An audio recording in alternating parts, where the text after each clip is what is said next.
Hey everybody, Larry Berman here, and here's what's on my radar this week. Well, another really volatile and interesting week. There hasn't been a week in months that's gone by without a little twist or a curveball, and this week was really no exception with the Fed meeting.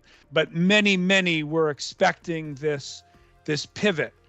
I was expecting the anticipation of a pivot and traded the market that way, but hedged half my portfolio for sure before the event, in the eventuality that we came out of this, with a higher for longer kind of feeling, which I believe was the case. So, actually, let's go have a look at some slides I prepared this week, and kind of dig into the what's in the charts.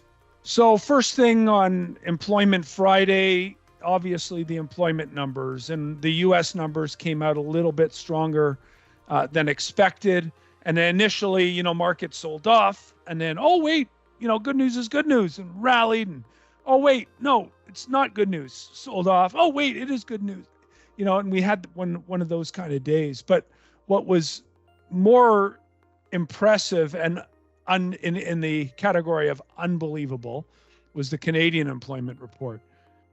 Does anybody in Canada, put your hand up, believes that we added 119.3 thousand jobs in Canada? That would be the equivalent of the US adding 1 million jobs last month. So, the amount of data error that's going on right now is absolutely mind-numbing. And yet, kind of here's where we are. I queried my buddy David Rosenberg, today on one of the comments he made, and I said, if what you say in the household survey is true, and that the birth-death model is really causing a problem with what the government is reporting, where are the layoffs showing up in the initial claims? And, every day, 11,000 people in the U.S. turn 65. So theoretically, 50 odd thousand people a week are leaving the labor force. Think about that, right? So they're not getting unemployment insurance. How about when some middle manager gets packaged out and gets 3 or 4 months, they can't apply for UI. They don't qualify for 3 or 4 months until that benefit, that payout package goes away. And that's kind of what Rosie highlighted, that we'll see this, but it's going to be pushed down the road. So that's very interesting. And of course, his contention is the policymakers, the Fed, is looking at backwards looking data to make these hawkish decisions. So, let's have a look at a couple headlines here that hit during the Powell presser. A couple charts I featured this week in my weekly Investor's Guide to Thriving that we do on Thursdays. And, Powell was asked by Tim Ross, I believe that's how you pronounce his name. So he's the Wall Street Journal reporter that is the current known leak for the Fed. And when we got that so-called pivot trade a few weeks back, it was based on one of his stories that we featured here on our YouTube channel. And so he asked a question, and I believe it was a planted question. Said, so Mr. Powell, the question of whether when you moderate the pace of increase is now much less important. So that pivot is much less important now than how long you keep monetary policy restrictive. And he basically, answered, yes, right? So it's higher for longer. He also said it's very premature to think about pausing.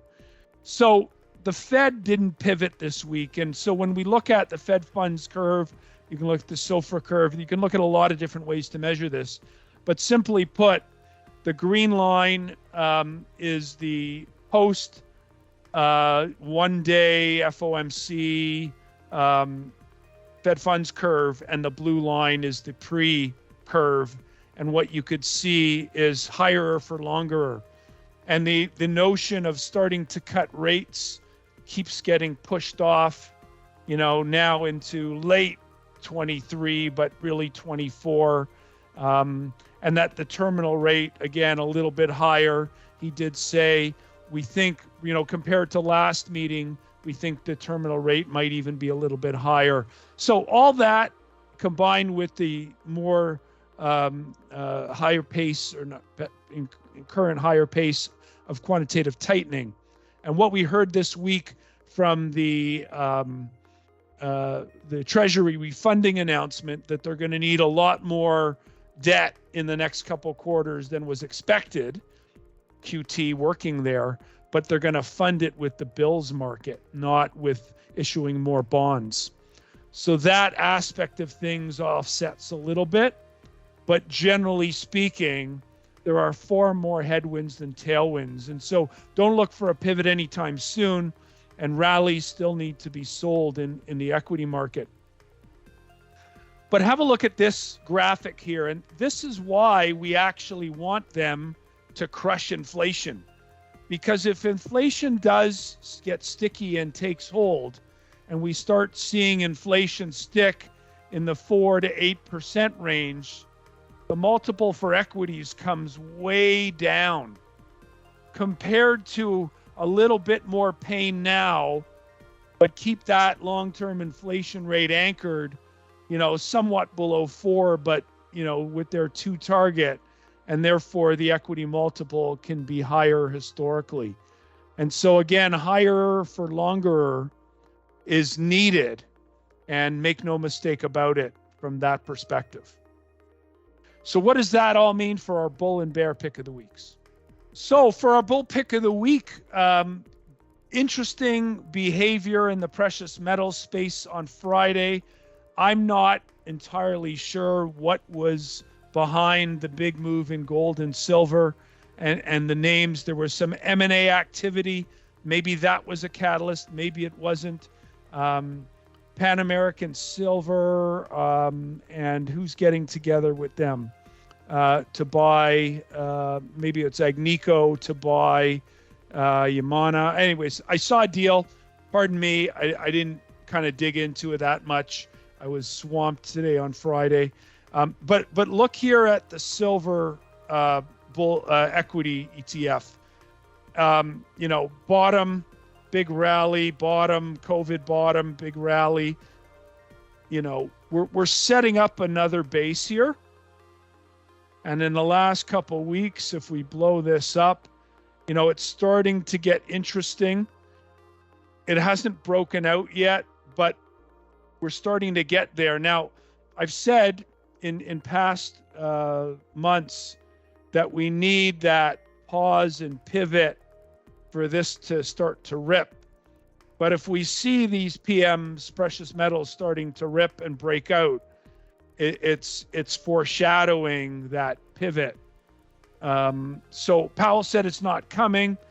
Interesting behavior in the stocks, something to watch. But really, silver and bullion and metals are on the bullish side of the ledger at this point, and we're nibbling away and adding at some of those exposures in our portfolios.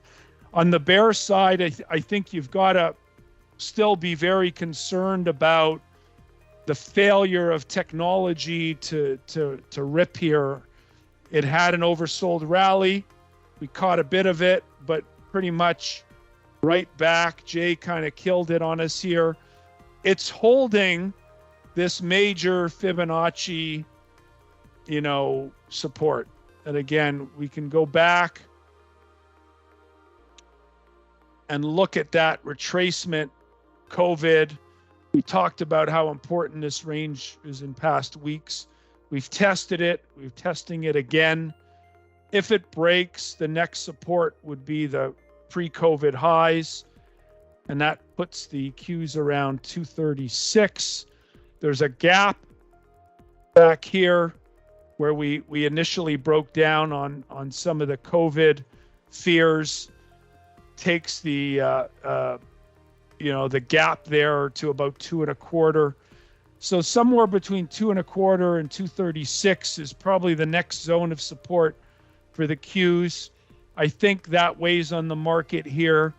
The market's at a minimum retest that 3,600 support on the S&P before we can generate any rallies. But at this point, rallies must be sold given Jay Powell and his higher for longer.